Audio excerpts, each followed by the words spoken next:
التأهل بحكم أننا بلد مستضيف، وهذه مباراة إعدادية لنا باش نزيدوا في الانسجام ونشتغلوا على نقاط القوة ديالنا ونحسنوا من السلبيات ديالنا. نتمنوا إن شاء الله المقابلة ديال غد تمشي في داكشي في المنوال اللي بغينا ومن هو اللي بغى المدرب. نتمنوا نحققوا واحد النتيجة إيجابية اللي ترضينا وترضي الجماهير المغربية. الاجواء داخل المجموعه وكيف كيعرف الجميع أجواء عائلية أخوية بيناتنا. الحمد لله اللي كيعطيه الناخب الوطني القميص كيبغي يقدم كل ما عنده في صالح المجموعة، هذا هو المهم. ونتمنوا إن شاء الله تبقى هادشي بيناتنا مجموعين، هادشي كيبقى في صالح النخبة الوطنية. نتمنوا إن شاء الله هادشي يترجم هذا الواقع المباراة ديال الغد، وإن شاء الله لمن نفوزوا أداء ونتيجة. رجوع ميسي وبوكلير واه يعني هادو يعني اي لاعب كيطمح انه يرجع للمنتخب الوطني، يرجع للعائله هنايا. الحمد لله حنايا خوت بعضياتنا، حنا الاهم هو نهزوا بالبلاد ديالنا ونمشيو بها لقدام ان شاء الله.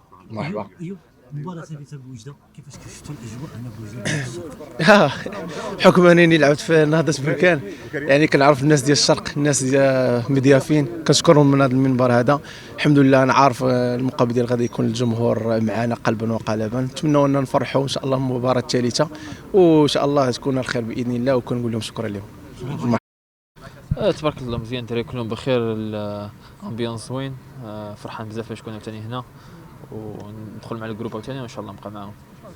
الطموح ديالك مع المنتخب بعد العوده؟